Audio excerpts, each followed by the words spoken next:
Welcome in to 2-for-1 Drafts, the Monday edition of 2-for-1 Drafts. We're doing a ton of podcasts this week, Mike. It's going to be Monday, Tuesday, Wednesday, Friday, Saturday. I might come over Sunday night just to see how you're doing. It's going to be a loaded week. It's draft week, baby.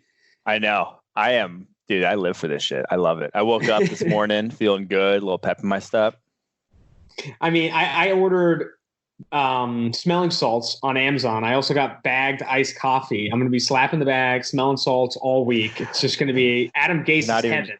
You're not even joking. You did order. I did. I do have them. I might do it on the live show. Make sure if you are listening to the podcast right now, make sure you listen to PFF's 2020 NFL Draft live show for round 1 and day 2. So day 1 and day 2 are going to be live on YouTube and Twitter. We're also going to be streamed live on Sirius, I believe. You pretty much go anywhere, you're going to find our live content, which will be pretty fun. I might do Smelling Salts live on the air. But for this podcast, we are going to preview all 16 AFC teams. We're going to look at the picks they have. We're going to look at prospects they should target with those picks, trade scenarios, all that stuff, roster weaknesses, needs, all of that for every AFC team. Tomorrow, the Tuesday podcast will be every NFC team.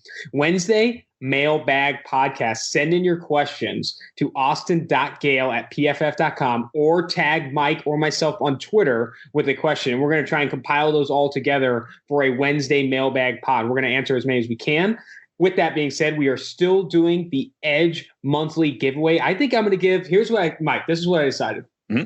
I'm going to give away for all the entries when it ends. We're going to start giving them away on Wednesday. Wednesday, we will start giving away the Edge monthly subscriptions. I'm going to give 20% of total entries. So regardless of that, if you guys send in 500, I'm going to give 20% of 500. We are going to give that away, that many Edge monthly subscriptions. So please leave a review with your favorite prospect's name and send a screenshot to my email at austin.gayle@pff.com. You do that, you enter the contest, and I'm going to give 20% of all entries an Edge monthly subscription. All right, let's get to the podcast, Mike. Starting with the AFC East, starting specifically with the New England Patriots. This is an interesting draft. They don't have a quarterback. I mean, they do, but he's not great. It's going to be interesting to see how they fill needs and really attack this draft. Do they tank for Trevor Lawrence, Justin Fields? Do they try and trade up for Tua? There's some rumors there. What do you think they're going to do here, Mike? Yeah, it's so much different. It feels so different than every draft for the past 20 years, in New England. It feels new and odd, but I almost feel like they're just going to stand pat at 23 or maybe even trade down and grab a defensive tackle or a safety or something, have a very uneventful draft for all the hoopla surrounding the quarterback position there. They're just going to be, business as usual, go about, trade back, get picks, the Patriot way sort of draft, I think. Yeah, I don't see them going all the way up for a quarterback, especially because, this roster is not good. And just because you're trading up for a quarterback, say you trade up for Tua Tagovailoa, it doesn't mean he's going to be Tom Brady. It's still a risk that every team has been in for the last 20 years. Just because they've been so lucky to have the quarterback position solved for the past decade plus, doesn't mean if they do trade up and grab a quarterback, he's going to be able to fill that roster enough to make it competitive. I think there's a ton of needs offensively at wide receiver, even though they did draft N'Keal Harry in the first round a year ago. There's a ton of needs defensively. I think the pass rush could get better. I just don't think this roster is all that great. That's the thing. You look at, so we have in the draft guide, if you're following along, we have those color-coded depth charts that show, or starting lineups, color-coded starting lineups that show, our projection of how they are set at each position going forward. And they don't have a single guy above average right now in their front seven. Linebackers, defensive tackles, edge defenders. They really are kind of behind the eight ball in terms of those guys up front. They don't have a lot of talent there, and they're aging at a lot of positions. The position they're strongest at in the secondary, the McCourties are over 30 years old. Gilmore's getting up there. None of those guys are getting better necessarily at this point outside of J.C. Jackson. So really, I'm not sure there's a position group that's necessarily off the table entirely heading into this first round. Yeah, I love their secondary. It's older. Stephon Gilmore, obviously older, Jason McCourty, but I like J.C. Jackson, Deb McCourty, Patrick Chung. I think what scares me is the trenches. We were big fans of Chase Winovich coming out. I think he takes a second-year step forward, but John Simon, Bo Allen, Lawrence Guy, these aren't premier pass rushing talents you need to really threaten opposing offensive lines. That scares me. Obviously, the wide receiving core scares me. I think the offensive line could use some help too. Let's start with pick 23. If they stay put at 23, who are some names that you think they need to go after at 23? Yeah, I think there's a number of guys I'd be happy with if I were there. Patrick Queen at linebacker would make a lot of sense for them at pick 23. I think even like wide receiver, obviously they went there last year in the first round. That's a sunk cost fallacy to not go back there because it's still a big need. Sanu, you have too many of the guys who are like all the same type of wide receiver. I think Jalen Reagor would make a lot of sense, bringing something different to the table in New England that they really don't have at the moment. So I don't know. Like I said, they could go anywhere. In my upcoming mock draft, a little preview of who I got them going. I got them going Josh Uche from Michigan in the first round, trading back to still get him. But I do think, like I said, anyone's kind of on the table here for the Pats. Yeah, I tweeted out recently. I mean, I watched all of Josh Uche versus Tristan Wirfs. I was doing like matchup scouting all day yesterday. I don't know why. I was just like watching like offensive tackle matchups with good edge defenders. I was very impressed with what Uche was able to do against Wirfs. He didn't win a ton, but it's not a like, it's like how many could you kind of beat with Wirfs? And I think Josh Uche, if he tested, I think would be getting more first round hype because like he does show he's got speed to power, he's got good athleticism, and I think he can do a lot of the things like in a Brian Flores, Patriots style scheme could do really well. It's interesting you have him going at the back end of the first. What about Jordan Love at 23? You have here in the draft guide an early target at quarterback, maybe Jordan Love at 23. What's your opinion of that? See, I love that fit because. Oh, do you love that fit? Jeez, Mike, jeez. I am.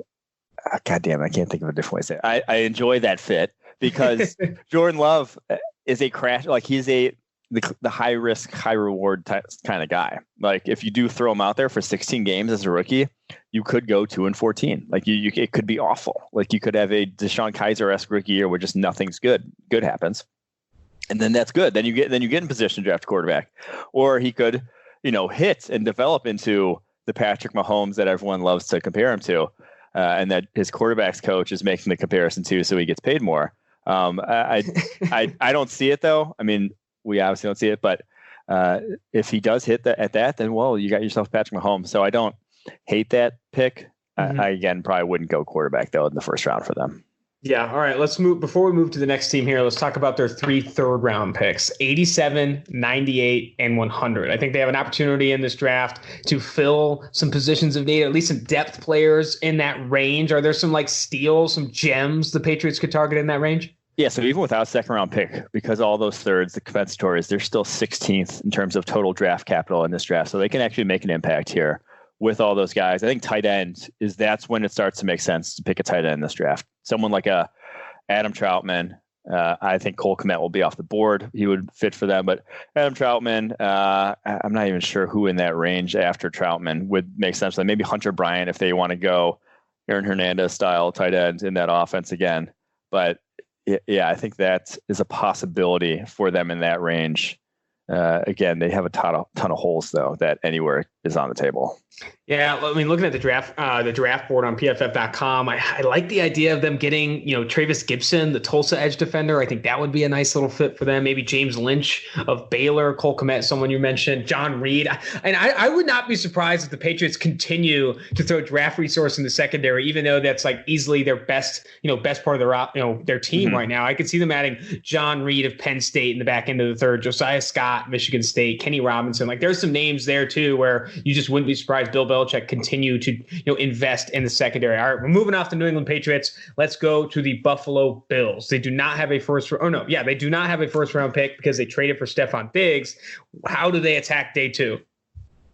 The Bills of any team right now almost have the most complete roster in the NFL. Like you look up and down, the guys that are listed as, below average or whatever right now on their starting lineup are guys they all just drafted recently, like young guys that are still developing or guys they just paid a lot of money into in free agency. So they're not like necessarily going to replace guys like Starla Tulele, Josh Norman listed as below average right now, but they just paid them. So they don't have a ton of like holes to fill. If there was like one spot, I'd say I'd want them to draft. It's cornerback. We've kept saying that Cameron Dantzler, the Mississippi State cornerback, is a great fit for them. Also, like Michael Ojemudia as a fit for them. We talked about Iowa. Their zone defenders being very good. That's what the Buffalo Bills, Sean McDermott, what they run. So I think a cornerback in round 2, they have pick 54, would be the sort of most bang for your buck position that they could hit with that pick. Yeah, I'm with you there. I mean, I also see in the draft guide here you have Damian Lewis highlighted as a potential option for them along the interior offensive line, maybe at pick 54 or even 86. They do have pick 86 in the third round. Like bringing in Damian, he's one of my favorites. I went back and watched the Derek Brown versus Damian Lewis game, and there's a couple of reps where like Damian Lewis gets dogged a bit, but also like he stands his ground for a lot of those reps too. Like again, you have to be impressed with Damian Lewis and just his ability to not get beat from the bull rush. Like the dude's just a brick house. And I think Damian Lewis is another guy I like for that Bills team. All right, looking at this roster, though, like I'm glad you speak to the complete roster, but do they add a late round quarterback? I don't know, Mike. Am I being aggressive there that maybe take advantage of what I think there are some gems on 4th, 5th round you can bring in at the quarterback position? I just don't. They're not going to. They are sold. No matter what we say about Josh Allen and his performance of late, they are sold on Josh Allen. So we can mock quarterbacks them all they want. I don't think they're picking one anytime soon. And if they do, I do think Cole McDonald would be an interesting guy to throw in the mix there. Yes. Because he's like a size speed clone of Josh Allen and like way, even maybe more of a roller coaster than Josh Allen, which I'm not sure is possible. But if you watch Cole McDonald in Hawaii at all, it's a roller coaster. He's throwing it up for grabs a good majority of the game. So I think that would be a fun one if they are going to go quarterback. Yeah, looking at pick on the PFF big board, numbers 50 through 60. I think some names that stand out to me are like Terrell Burgess, Kayvon Wallace. They want to get better at slot cornerback. Troy Pride Jr. I also don't hate Darrell Taylor, the Tennessee edge defender. Yes, they have Jerry Hughes and Trent Murphy, but both of those guys are on the older side and also not super productive. I think getting younger at that position could be beneficial for the Buffalo Bills. Moving forward in the AFC East, we have to bring up the New York Jets. They pick at 11 in this draft. Where do we have to? We do. We do. We do. Okay, yeah, you're right. We do. In honor of Adam Gase and his pregame smelling salts, we have to. With the New York Jets, that pick 11, everyone's been saying offensive tackle or wide receiver. Is that how you see it as well? Yeah, and it's because of the value. It's not just that that's what they need. It's that that's where the class is strongest. And so if you went elsewhere, edge defender, drafting Caleb on Chase or something, you're just not going to be, you're wasting the 11th overall pick in terms of like the value you can get on your return there. So I think one of the tackles will fall to them. In my mock, I kind of have the tackles like coming off the board in the early team. Good Lord. You're right. No. All right. I have the tackles coming off the board in like the early teens. Choking over here on nothing on air. But so I do think one of them makes it to 11 to them. And if not, well, I mean, you get a Jerry Jeudy or a CeeDee Lamb. That's not too bad of a consolation prize either, I'd say. That's where I stand too. It's like, I don't think some have, highlighted the Jets as an opportunity to maybe trade down. I think they stay put. Like you're going to get one of the top 3 offensive tackles or one of the top 3 wide receivers at 11. And that's where the draft class is at its best. So you could get one of the best players at the positions of need that also fit the draft class's like strengths. So I think they stay put at 11, maybe bring in Jerry Jeudy, CeeDee Lamb, or at offensive tackle, Andrew Thomas, Tristan Wirfs, Jedrick Wills. I mean, they're just in a really, really good spot to take advantage of that 11th pick, fill need, and also add one of the better players in the draft. Moving forward to day 2, they have a good amount of picks on day 2. Some good capital. They rank 11th in draft capital rank according to PFF's draft guide. Pick 48 in the second round. Pick 68 and 79 in the third round. Who are some names that make sense in the on day 2 for the Jets? Yeah, I think wide receiver is where then day 2, they got to address it if you are somewhere in the second and third round. I think Van Jefferson from Florida I have in the guide as a guy who's just a good route runner, a guy you can trust, sort of a guy that you want to know he's going to be in the right place at the right time for a guy for Sam Darnold, because I just don't think he had a lot of talent that he trusted there this past season at the wide receiver. So not Jamison Crowder? I mean, there's just a lot of guys. They just got some straight up Jags on that receiving core, unfortunately. So that's why I think they'll address that. Again, anywhere kind of defensively, they probably could hit at the cornerback position. I don't think Pierre Desir is really doing it for me at this point. So obviously, just don't trade Jamal Adams is the thing here. Do not trade Jamal Adams. Like that's the not reporting, like get an extension or a deal done. He is too big of an impact player. He's their only real impact player at this point on that roster. Mm-hmm. I like the idea of them going cornerback either in round 2 or round 3. I think there are going to be some names there that fall to them that would make a ton of sense for the team. And as for wide receiver, like if they don't go wide receiver in round one and they wait to pick 48 to address that, I just don't think they're going to get a true number one tight that really complements this, like you said, a crew of Jags with Brashad Perriman, Quincy Enunwa, and Jamison Crowder. Like, they need someone to come in there and demand the football. Like, and I don't – go ahead. See, I'd love to go wide receiver, but like the thing, so if you look in the draft guide, in the draft capital allocation, this was a new addition this year in terms of, so over the past 5 years, we have how much the picks were worth that you invested in each position group. And their lowest position group that they invested in was interior offensive line, second lowest running back, third lowest cornerback, and then fourth lowest is offensive tackle. They've invested 2.43 wins above replacement into their defensive interior, which is akin to the number one overall pick and the number 3 overall pick together. So that's how much they've thrown at defensive tackle over the past 5 years and just ignored their line, like interior offensive line and offensive tackle. So that's why I just think they have not addressed it whatsoever. This is the year they finally start saying, oh, that's why we suck along our offensive line. So I think they're going to throw a ton of resources at it. Joe Douglas, the GM now, realizes that you can't be as bad as they were last year.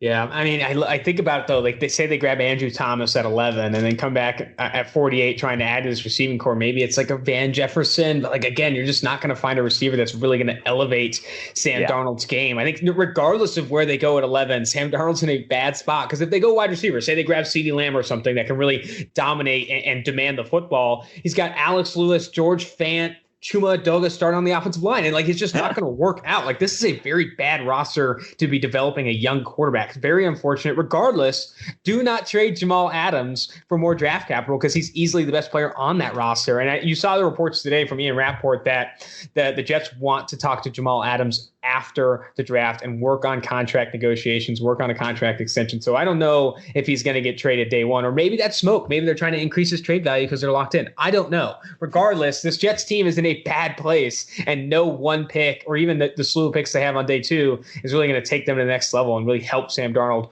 all that much. All right, moving to the Miami Dolphins. This is probably one of the more interesting, teams in this draft because they have just so much capital. 3 first-round picks and a very bad roster, I feel like has every fan base or every Dolphins fan really excited about this draft. Yeah, and then 2 more within the next, in the top 56 in the second round. Like, they got a ton and can do a lot of different things. They have 6 top 70 picks. 6.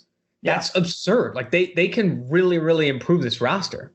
And I just have the sneaking suspicion that they're going to be going Justin Herbert when it's all said and done. And it scares me, but I just think that's where he goes. Like, you wouldn't have any smoke around. Like, the fact that there's a connection between them at all is crazy to me because unless it was real, like there's no smokescreen by saying we want Herbert because it seems like the Chargers definitely don't want Herbert. So I don't think that's what you would put out there if you were trying to like throw them off the scent if you're the Miami Dolphins and trying to get better trade value. So I don't know. I don't know where they go if they don't go Herbert, but I just hope they don't go Herbert. I've been more and more a fan as I kind of see as this draft continues and we get closer to the draft. Don't say of Justin Herbert. No. Okay. Of the Miami Dolphins passing on quarterback altogether. Because think about so say they go Justin Herbert at 5, and then at 18 they add, let's say, Josh Jones. Try and beef up the offensive line because they have Julian Davenport and Jesse Davis starting at tackle right now. And at 26 they add Xavier McKinney. You've mocked that before.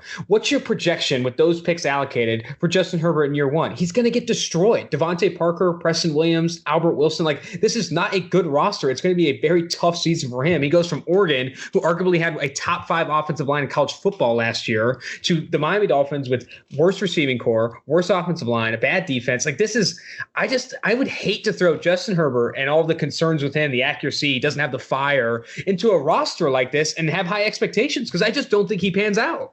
Yeah. Right now we have only 4 guys on the entire roster rated as above average.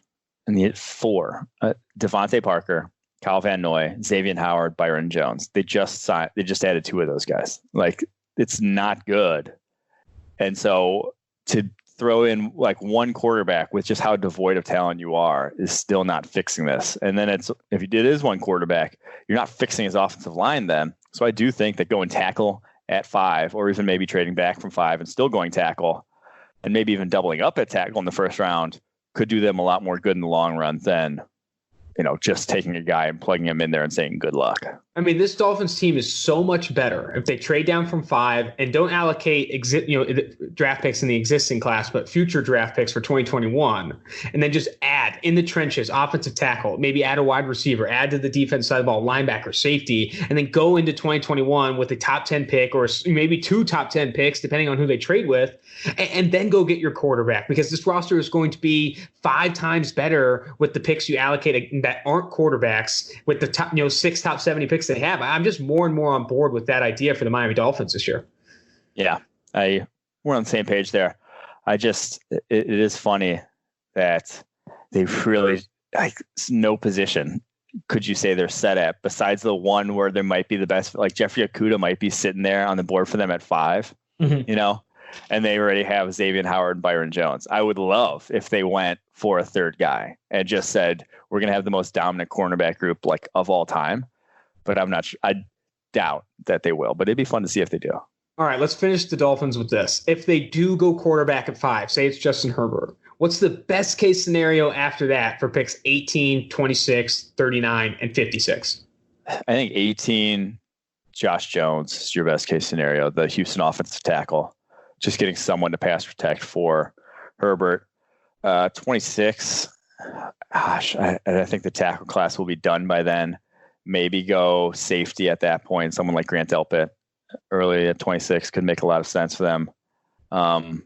Maybe Patrick Queen slips to there. I doubt it, but I think that would be best case scenario at that point in the first round. Yeah, and so for picks 39 and 56, who are you thinking his names? Because I still think they can add value there, especially, at positions of need when you need the entire roster. I feel like you could go back to offensive tackle at 39, say an Ezra Cleveland slips to 39. I know it's been more likely that he goes in the first round, but I don't know. Maybe you go interior offensive line at Jonah Jackson, Netani Muti at pick 56. I think you could really add to the offensive line in round 2. I think they could be in on the edge class with one of those too, 39, 56. I think they could be in on like a Josh Uche, a Zach Bond, one of those type of guys. Julian Aguirre, Epinesa. Yeah, I like that. 39. Interesting stuff. I think they are going to go quarterback at 5. They might even trade up to make sure they get their guy. And at that point, regardless of who they pick, Tua is obviously the guy we hope for them to pick or prefer in this class after Joe Burrow. But if they do trade up and grab Justin Herbert, just think of the roster this guy's going to be playing on next year. I can't believe it. It would be very tough. All right, let's move to the AFC West. And we're going to start with the reigning Super Bowl champion Kansas City Chiefs. This roster doesn't have a ton of needs. You hear rumors now from Pro Football Talk that they might trade up to go grab Henry Ruggs. Can you imagine if they added Henry Ruggs to this offensive roster? What do you even do at that point? Like that, I love that idea. And no one's going to go after the Chiefs saying, what, you don't need wide receiver. It's no, they're just trying to be the best football team in the NFL. And that starts with creating mismatches offensively. And Tyreek Hill, Henry Ruggs, Sammy Watkins, Travis Kelce does exactly that. Yeah, dude, that's the thing. It's kind of like when everyone's talking about the Texans and their new wide receiver core. You can't have too much speed. The one thing that they're not really redundant, just having more of them, because it just almost makes it more difficult to match up with. You can have too many guys who are big bodied, contest a catch or possession type wide receivers. The Eagles. Yes. But I don't think you can have too many guys who are just pure freaks of nature athletically. Man, so you have pick 32, pick 63, and pick 96 in the first 3 rounds. At 32, say they don't trade up, because I think they'd have to trade a ton because they don't have a ton of second-round picks. They'd have to trade future round picks, maybe future first, future second round, if they were going to get up high enough to go grab Henry Ruggs. If they stay put at 32, who are some names you like for the Kansas City Chiefs? And do not tell me DeAndre Swift. If I see another mock draft as a running back going to the Kansas City Chiefs, I will lose my mind. But they're a complete roster, even though this really isn't that complete of a roster. They're just elite at the positions you kind of want to be elite at for the most part. But they do have a massive need at cornerbacks still, I'd say. They just brought back Bashad Breeland, but he only made $4.5 million. The rest of the NFL didn't want him, and there's a reason why. It's just not that great. So I think Jalen Johnson would be the dream at 32. I think he's their type of corner. I think Trayvon Diggs also makes sense schematically for them if he's there, the Alabama cornerback. So I do think corner is going to be where the best value is. I could see them going linebacker just because their linebackers are so bad. Anthony Hitchens and Damian Wilson. But I don't love Kenneth Murray would probably be the guy you go there, you home linebacker. And I just don't love him in the first round. So I'm not exactly sure. And I think they could also, hit offensive line. Cesar Ruiz, people are saying he's the Michigan center, is getting hyped for the first round. I could see him sneaking in there to the Chiefs.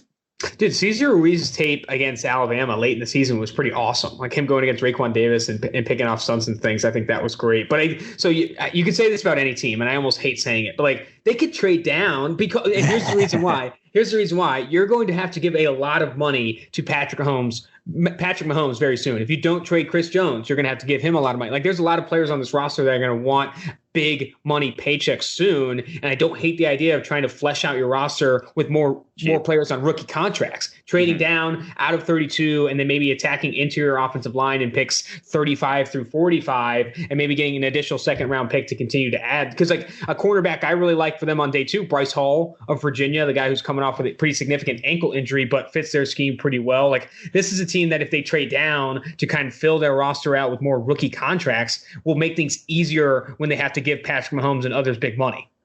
Yeah, we said that about the Cowboys, and it definitely makes sense for the Chiefs too to start to think about that.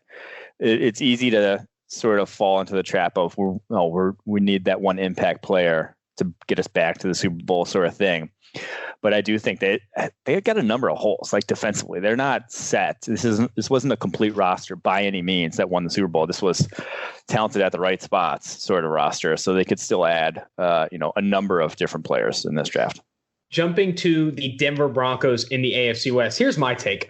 Can you believe that what you're hearing about them trading up? Like they're trading up like they have like a window to win with. Like that Drew Lock's a proven quarterback, and like we add a receiver, we're gonna be able to make a play. Like, dude, this roster is not great. Drew Lock is still very much unproven. I get the idea of wanting to add a speedy wide receiver early so you can recreate that Emmanuel Hall Drew Lock connection. But like, do not trade up in this deep receiver class when you have a ton of holes elsewhere along the offensive line. Defensively, they can get better, specifically at cornerback. They're starting Isaac Yiadom at cornerback. I mean, this is a team that does not need to be in the trade-up situations. They need to be either in the trade down or stay put, in my opinion. Dude, especially if you're trading up for Henry Ruggs. Like, if that's the guy you're trading up for, you're trading up for a guy who just wasn't that productive at the college level. Like, yes, there's obvious reasons why, but sample size and seeing a guy do it is such a big part of any evaluation that, giving up extra, being that sure, that's certain. If you're trading up, you're that certain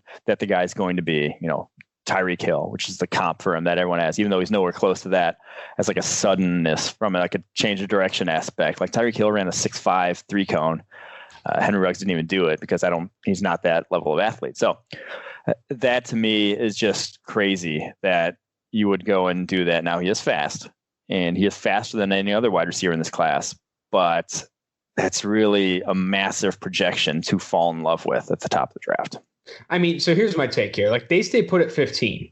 They are in a position to take one of the better players at like this draft class's positional strengths, whether it's wide receiver, cornerback, or offensive tackle, because they have needs at all those positions. Stay put at 15. If one of your favorite receivers of the big three, say a Judy, Lamb, or Ruggs, falls to 15, obviously you take them off the board. Cornerback, you could go after Christian Fulton, CJ Henderson up there at 15, or even at offensive tackle, say a Josh Jones or Andrew Thomas falls that far. Like, they're in a very good spot to fill a position of need without trading up, and then they still have picks 46, 77, 83, and 95 on day 2. Like, I think this Denver Broncos team is in a very good spot to stay where they are. They don't have to trade up to get significantly better in this draft. Yeah, those third rounders are interesting, having 3 third-round picks at this point, because they actually have a ton of draft capital. They rank 9th in terms of just overall draft capital, the Broncos at this point. So I think that's why you see the rumors of trading up, though. It's because they don't have a ton of like quote unquote needs. We have them down as cornerback, linebacker, and wide receivers. Their 3 biggest needs, but they have 5 top 100 picks. I would not be surprised if they cough up pick 77, pick 83 to go move up from 15, even if it's only a handful of spots. And I don't agree with it, but I would not be surprised whatsoever. All right, if they do stay put, give me some names on day 2, like after that 15th overall pick, because obviously they're targeting a wide receiver early, if not maybe a cornerback. But after that 15th overall pick, give me some names on day 2 that make sense for the Broncos. I think one of the best scheme fits for them at cornerback, and again, the good part about being a super zone heavy team is that you're not going to covet what everyone else covets. You're coveting a different cornerback that's usually pushed down in drafts. You don't have to give up as much draft capital for those guys to fit your scheme. So I do think that John Reed from Penn State, I just saw he's a top 100 player on DJ's board. Daniel Jeremiah releases 150. He's a top 100 player for him, top 100 player for us. Little older dude, but a very good zone cornerback in John Reed. So I think in the third round, one of those third round picks could definitely be him. If you don't have PFF's draft guide, I encourage you to get it, because John Reed's background is absurd. Like, this guy was like an applied data sciences major, like studying tape since he was like in third grade. And like, he's a future PFF analyst if he does not pan out in the NFL. And he's also a very good athlete. Like, I think John Reed is getting slept on. I could see him going higher than maybe people expect. All right, moving forward in the AFC West, it's not the Oakland Raiders. It is the Las Vegas Raiders of 2020, playing in the Death Star next year. That all black stadium looks awesome. If they could just complement it with some updated uniforms and give me all black matte helmets. How fire would that be for the Las Vegas Raiders? They've had these silver helmets for so long. Give me a matte black helmet with all black unis. I feel like that would be pretty fantastic, especially because they're playing in a dome now. Like, before, it's like you don't want to wear all black outside because it gets hot and like all that stuff. But like, playing in a dome, air control, weather controlled dome, and you're in all blacks, dude, it would be looking pretty sweet. Anyway, moving forward here. They're in a position at 12 and at 19 to really get better at positions of need that match the strengths of the draft class, wide receiver and cornerback. I could see them going CJ Henderson at 12, and then at 19 wrapping around and maybe grabbing Jalen Reagor at 19. Or they could go wide receiver at 12 like a CeeDee Lamb, and then at 19 maybe add Christian Fulton. Like, that's the dream scenario, in my opinion, for this Las Vegas Raiders team, is to add a wide receiver and corner at 12 and 19. Yeah, I think 12 ends up being the wide receiver, because I think Lamb, Judy, one of them will be on the board still. I fully expect that. And then 19, like, I don't think they'd be in on CJ Henderson. I don't think he's a great fit for Paul Guenther's defense. I think they would covet more AJ Terrell, Jalen Johnson, Clemson, AJ Terrell, Utah, Jalen Johnson, LSU, Christian Fulton, that sort of cornerback they would be higher on. So I think they can, they're just in a good position to stand pat and get two real impact players. They have the sixth most draft capital, even though they don't have a second rounder that they trade away in that Khalil Mack trade. They got 3 in the third, though, this year. So I'm interested to see if they do stand pat with those third rounders, or if they try to make a move and get up a little more to get some more impact guys.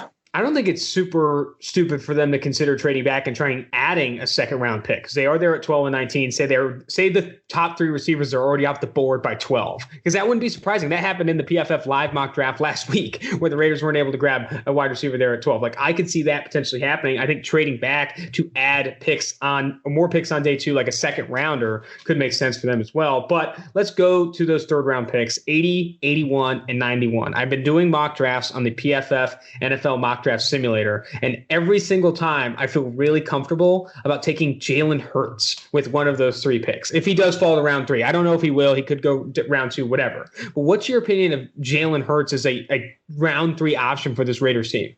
Interesting. See, I thought after they signed Mariota, they kind of like secured their quarterback room there. They're like, we're fine. Like, we were high on Mariota. Maybe it's a reclamation project. That'll be what the sort of like, that'll be who we roll with if things go south with Carr. We'll give him a shot, sort of thing. So I don't think they end up going QB, because I think they think they're close, sort of thing. Like, I think they think they're like a couple guys away. That's why I could see them even trading up from some of those third rounders. If they don't, though, I would imagine they'd invest some more into their interior offensive line, because Richie Incognito is going to be 37 years old this year. Oh, man. I did not realize that until I was going through their rosters and being like, yeah, Richie actually seems like he's been in the NFL forever. He's going to be 37. And he was like great last year, but I'm not sure how much longer that dude's got in him. So I do think that's a sneaky sort of long-term need. And then obviously cornerback, they could even add linebackers with, the 2 free agents they signed weren't massive deals. That could still be a place they invest in, or even defensive tackle. I really like the idea of them using one or even several of those third round picks on interior offensive line, getting better there. Because Gabe Jackson, I'm not sure where he is with his current contract. And then you have Richie Incognito a little bit longer in the tooth there. We've talked about the dream scenario, them adding maybe a CeeDee Lamb or Jerry Jeudy at 12, and then 19, Jalen Johnson, Christian Fulton. But if we remember last year's draft correctly, the Raiders aren't always doing the dream scenario. Sometimes it's curveballs. Sometimes it's a nightmaric situation with Cleveland Farrell, Josh Jacobs, and Jonathan Abram a year ago, completely ignoring facet value and positional value and just going after high character guys. What is that nightmare scenario? A realistic nightmare scenario? I guess it wasn't that realistic last year, though. But regardless, a realistic nightmare scenario for the Raiders at 12 and 19. Well, I think if we're saying like curveball outside the box sort of pick that no one expected coming sort of thing, like we saw last year, I think you could see if Derek Brown falls to them at 12, I think you could see them draft Derek Brown. I think you could see them draft Xavier McKinney, even though they already have enough safeties. He fits the sort of personality, leadership type of thing that I'm sure comes from a winning program that I'm sure Mayock would covet highly. If we're talking about guys who would be just out of left field, no one has mocked any of those guys to them, curveballs that I could feasibly see happening, I'd probably point to those two. Here's mine. Terrell of Clemson at 12 and Jordan Love at 19. I've seen that in a couple mocks. I've seen Jordan Love at 19 in a couple mocks, including Evan Silva, who's been one of the more accurate mock drafters of late. I mean, I could see them going after a quarterback at 19 and swinging the bat on Jordan Love. I don't know, because just John Gruden loves his quarterbacks. And that could be the situation. I'm not super high on Terrell. I know he's like a special mover in this class, not on par with Okudah and Henderson, but he does have great movement skills. But some of his tape concerns me, a little inconsistent. So him going at 12 over guys like Christian Fulton or some of the others in this class, I think would concern me. All right, moving forward here. We're flying through this AFC preview. It's on to the Los Angeles Chargers. They have pick 6, pick 37, and pick 71 on days 1 and 2 of the 2020 NFL Draft. How does this team take the most advantage of pick 6? Is it taking a quarterback at 6? Is it helping the offensive line that's currently trotting out Sam Tevy and Dan Feeney in starting spots? What's your take here? Yeah, you would love to get an offensive tackle in this draft class. You would love to trot out someone that's not Sam Tevy at tackle. That's what you want. But you also want someone for him to pass protect for that's a legitimate quarterback and hopefully a little step above Tyrod Taylor. I do think that, I think I've outlined this before, but just with the way they were the last stock of the NFL for not having any fans, they're moving into a new stadium this year. They don't have a starting quarterback. They need to move jerseys. They need to build up interest. Trading up, getting a big name like Tua Tagovailoa does that. That moves the needle, even if he does stink. Even if he comes to your place and totally busts out or it never plays down because he's hurt, you at least you at least got the fan base going, got them excited, and is I think they have to do that. I think that's something that just business-wise needs to be done for them. They need someone to get excited about there. So I think that's where they end up going. All signs sort of point to that being the case. They signed Brian Bulaga in free agency. He's a right tackle. He'd be the blindside protector for a left-hand quarterback. You see what I'm seeing here? Yeah. I can see it. Isn't Tyrod Taylor left-handed? Are you serious? I don't know. Tyrod Taylor's right-handed. Oh, okay. I didn't know that. There's not a left-handed quarterback in the NFL right now, I don't think. Oh, man. Okay. Well, maybe they are going after Tua Tagovailoa. But what are you making of this? Steve's hearing that the Dolphins are all in on Herbert and it's going to allow Tua to fall to the Chargers at 6. Is that, do you believe that at all?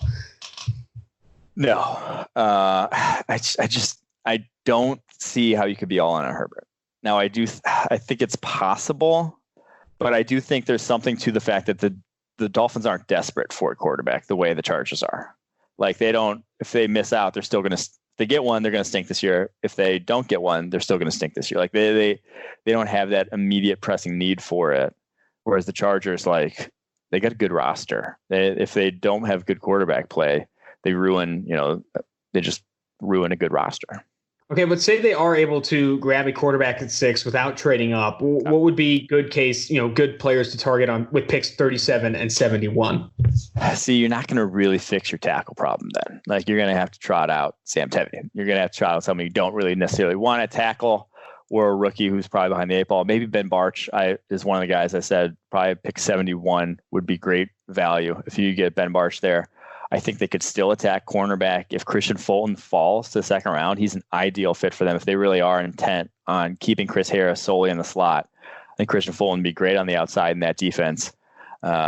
Very similar skill set to a Casey Hayward. Now, I'm not putting him as Casey Hayward, but that's the kind of player he is. So I do think that that's where I would probably go, is right to cornerback, because offensive tackle, the guy you're getting at 37, probably not going to be NFL ready. All right, let's jump to the Baltimore Ravens, moving to the AFC North in this AFC preview here. And I think this is a very good Baltimore Ravens roster. Like, I really do like who they have right now at all positions. Really, I think there's maybe a weakness at receiver. I mean, I know they just added Marquise Brown, but I still think you need a receiver that can be this possession type that's like, I always say, like, demands the football, demands, not Miles Boykin. Someone who like really does demand the football, can handle a high volume of targets. I don't think that's Willie Snead and Marquise Brown. I think you need to bring in maybe a better player there, but they have a lot of draft capital. Pick 28, pick 55, 60, 92, and 106, the last pick of the third round. I really do think they can get better, improve an already very good roster with this draft class. Yeah. So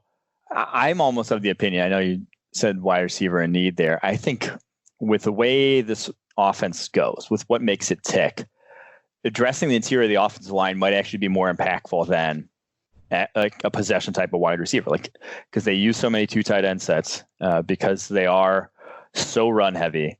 You're now trotting out, without Marshall Yanda in there, your offensive line looks massively, massively different. Ben Powers now slotted to start at right guard. I mean, he was a fourth rounder last year. You could still start him, but Bozeman and Skura, I mean, they're not great on the interior there. So maybe like a Cesar Ruiz at pick 28, maybe, my dream for them, Netani Muti, somewhere in the second or third round would be just an ideal fit for them. But I do think they need to get on their interior offensive line, because that's what fuels the sort of offense, that running game. Being able to move the line of scrimmage with that option heavy attack is, paramount to, making it tick. Hear me out. Picks 55 and 60, Netani Muti, Jonah Jackson. Who says no? Who says no? That's the move for me. I like that. But at 28, a fit I've really liked is Zach Bond of Wisconsin, Kyle Duggar of Lenoir-Rhyne, or maybe even Josh Uche at 28 if we are getting on board with this first round hype for the Michigan edge defender / off-ball linebacker, like a versatile moving chess piece like that at 28. Or Julian Aquara. He can't really, I don't know if you really want to play him at off-ball, but like this guy. Might be 55. Yeah. I mean, he told me in an interview he ran a 4.53 and then it was a little bit of a slower hand time at a 4.6. Like Julian Aquara is just some special level athlete. I think he's another guy the Ravens would take advantage of. Yeah, I do think edge in the second round makes sense for them. And they've had a good track record of identifying edge talent day two. So I think that's where they end up addressing that. How about linebacker? Chris Board, LJ Fort, probably not cutting it. That's why I kind of like the Duggar. Yeah, that's where we keep mocking them in the first round. The Zach Bond. I could even see Uche moving off ball in their scheme. And then, like I said, the Duggar, just someone explosive in that linebacking core with how much they blitz and the way they use them makes sense, because they got no talent there right now. All right, jumping to the Pittsburgh Steelers. This one should be quick. They don't have a first round pick. Their first pick of the draft is pick 49 in the second round, and then they have a third round pick 102, late in the third round. I mean, they're not going to get that much better with this draft class. What's an ideal scenario for them at pick 49? Yeah, they have the least amount of draft capital of any team in the NFL right now. I wonder if they do, because of that, if they're a team that could mortgage some future draft capital with the window that they have here with Ben Roethlisberger. That's not a bad shout. I wonder if they're a team that, they're at pick 49. When if they see someone like, I really don't know what would move the needle the biggest on this roster. Maybe another interior player, nose tackle to replace Javon Hargrave, interior offensive line possibly as well. Maybe a speed wide receiver.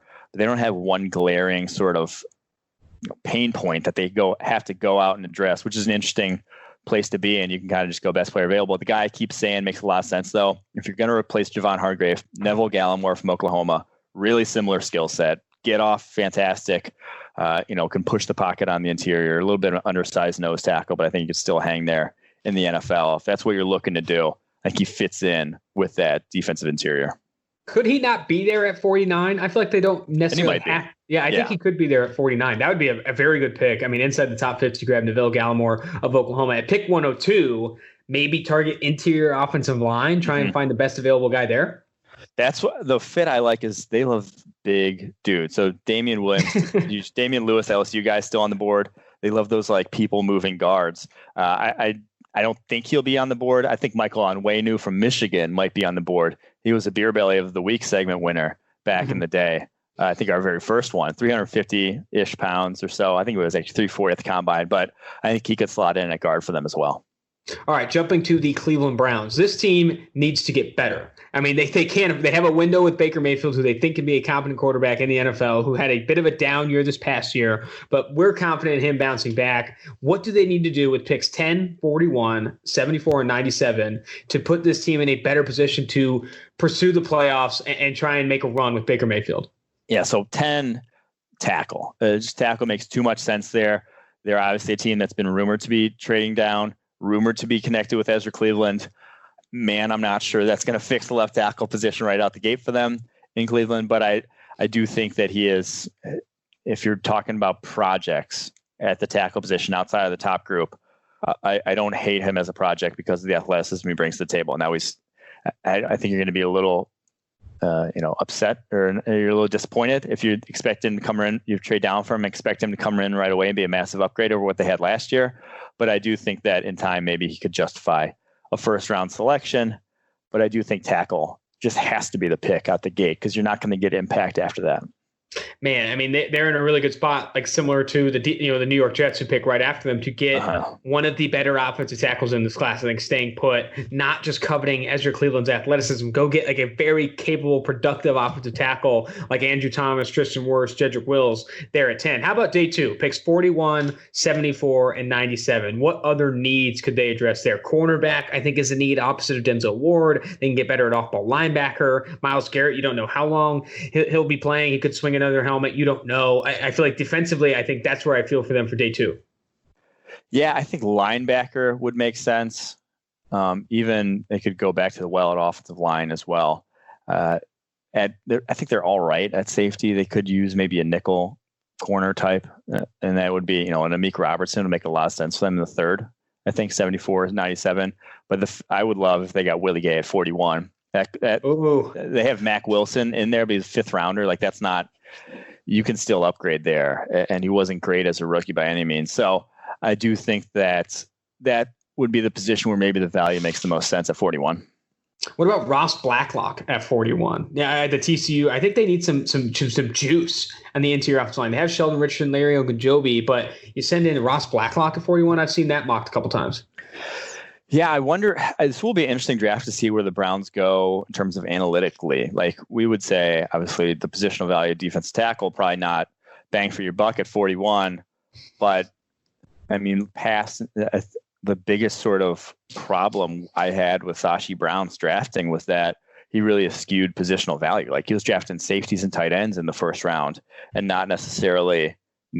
I think he drafted like one cornerback in his whole tenure, and it was in the 5th or 6th round. Like they just didn't allocate a lot of draft capital to that position. That now Dorsey changed that and obviously drafted Denzel Ward and then Greedy Williams in back-to-back years. But I still think that that's kind of the biggest unrealized draft sort of way you can make money back is the draft inefficiency is that people aren't targeting those valuable positions.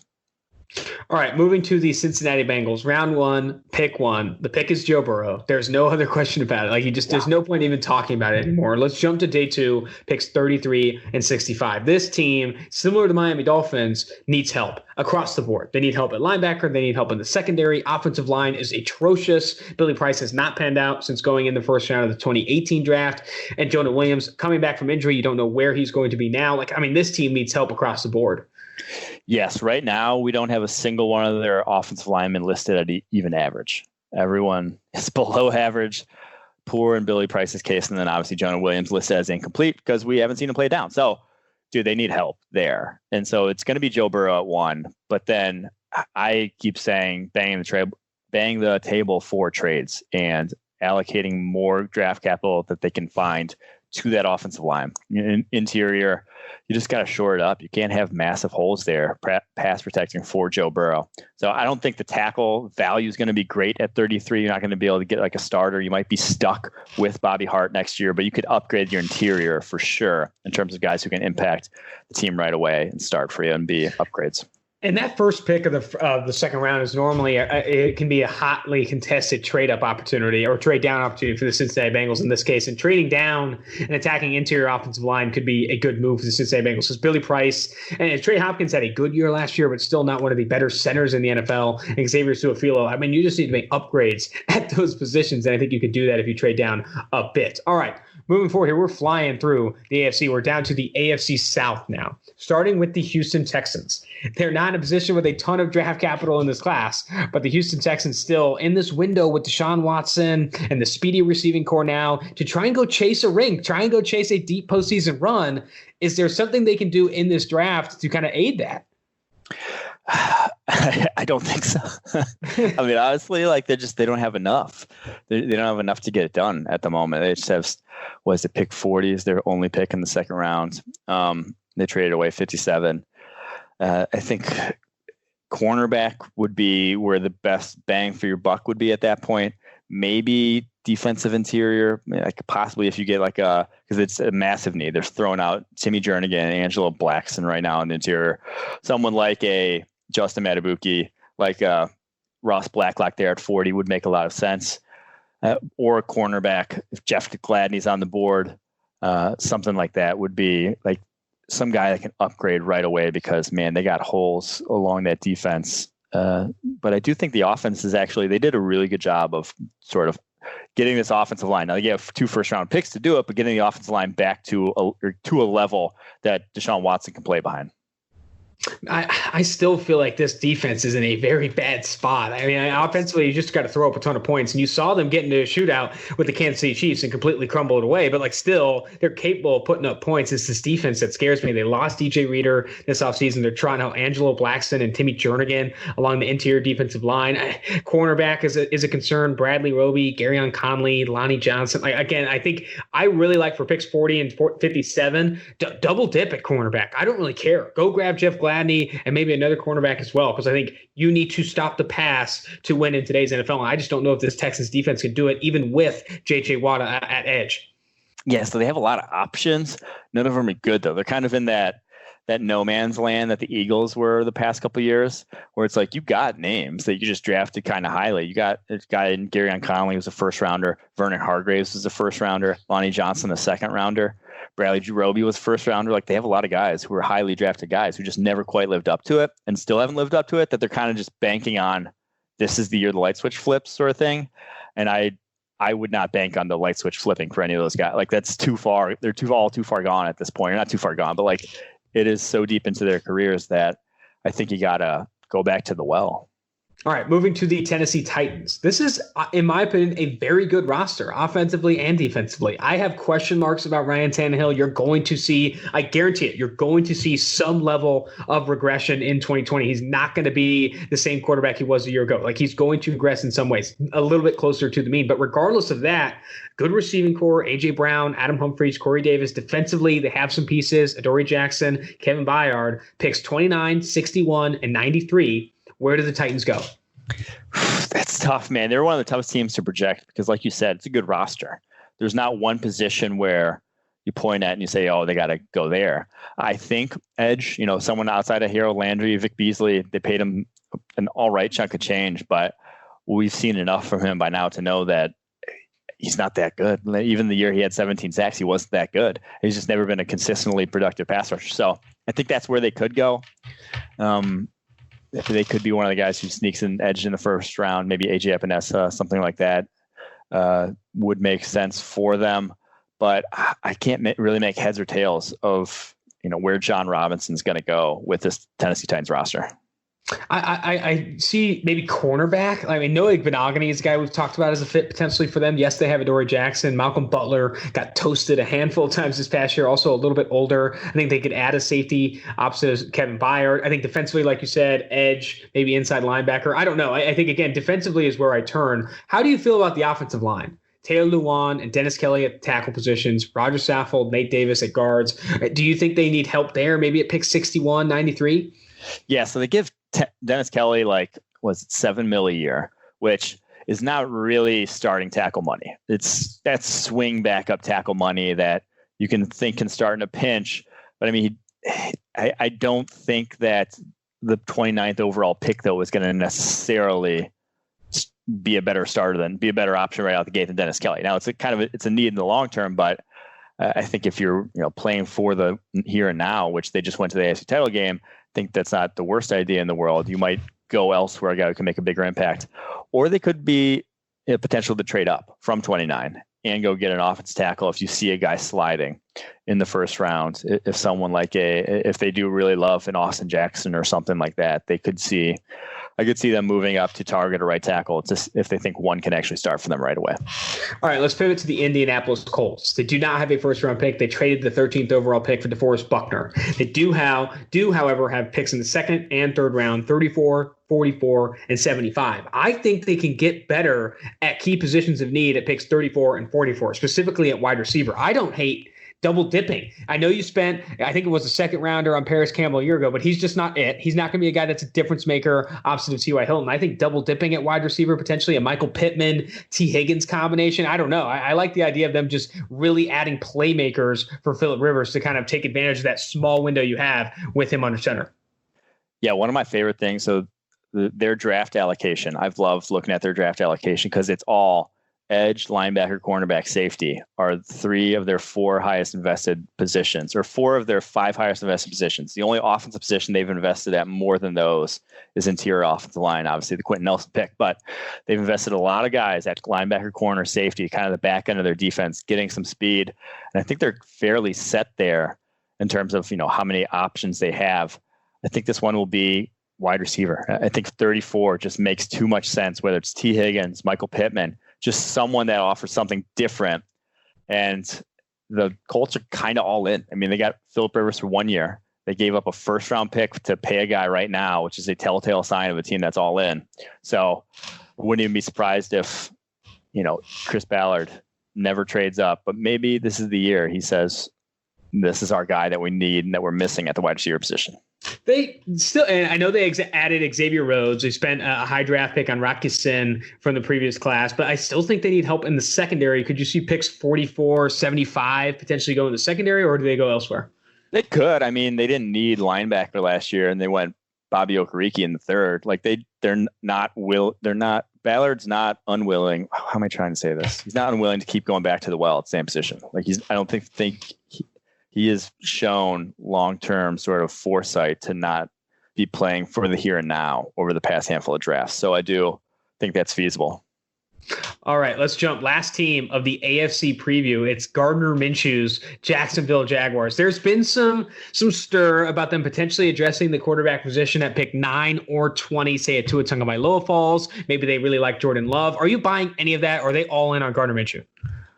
I don't think they're all in on Gardner Minshew. I think they realize that this team stinks though right now on paper. It's bad. I've never seen, this is such a lame duck sort of year for Doug Marrone, Dave Caldwell. They're really not set up to succeed. They went 6-10 last year, traded away some of 2 of their best players. I don't know what they think is going to happen this year. So I think with how many guys they've flipped for draft picks, they realize that this is a rebuild now again in Jacksonville, unfortunately, but that they have to hit reset, and they're not going to be. And when you are in a reset sort of mode, you don't have to shoot your wad early and go to the quarterback position. You can afford to just accumulate more players and more talent, as much talent as you can cheaply, and then maybe in the future you'll be able to hit your quarterback. Do you think Leonard Fournette has any trade value? And what would you be willing to trade for him? Can you believe that they were trying to trade it? What would you trade for Leonard Fournette? I can believe they're trying to trade him because he's overpaid. That's why the rookie contract at a top 5 running back, if he's not a very good running back, you're way overpaying for him. So, sub 4 point yards per carry for his career is not good. I can't think of a situation where a team trades for him and doesn't make their offense worse. Feeding Leonard Fournette 15 to 20 carries per game is not the way to go. Like, because if you do trade for him and you do make him your starting back and you start to kind of give him the rock at that volume, I mean, come on. Like, you're not going to recoup that value with Leonard Fournette just chunking his way up the middle. I know he broke off some gains this past year, also got involved in the passing game more than you probably expected going into the year, but still, like, I'm not trading any of my draft capital, any of my players for Leonard Fournette. All right, so let's leave with this. Finish the podcast with this. The dream scenario for the Jacksonville Jaguars at 9-20. I think the dream at 9 would be Isaiah Simmons falling to them. It's feasible that he would. I think that's the dream. I texted Tony Khan and said, draft wide receiver, draft Jerry Jeudy there. I don't think they probably will, but to me, I think that's your best value that you could feasibly get on the board at 9. And then at 20 is the one I struggle with. What they're going to do and what they could do. I really go back and forth. I think adding more cornerback help, adding a Jaylen Johnson and AJ Terrell is just, again, a value position, talented player. I think that's where I'd go if I were them. So all right, my final answer was Isaiah Simmons, and I'll say Jaylen Johnson. Isaiah Simmons, even with Myles Jack and Joe Schobert there, or do you think he play more at safety or kind of like just that positionless defense type of thing? Yeah, I think he'd be your box. Ronnie Harrison, what they want Ronnie Harrison to be? Yeah. Interesting stuff. All right, well, that's going to do it for the AFC preview. That was a long one, Mike, but it was a ton of fun. We're going to do NFC tomorrow, mailbag on Wednesday, and we're also going to start giving out the Edge monthly subscriptions, the free Edge monthly subscriptions on Wednesday. All you have to do to enter that contest is send a review, screenshot it with your favorite player in this draft, and then email me that review, that screenshot, at austin.gayle, Gayle, at pff.com. That's all you have to do. Until tomorrow, Mike, thanks for listening, all that good stuff. And this is Austin Gayle, Mike Renner on 2-for-1 Drafts.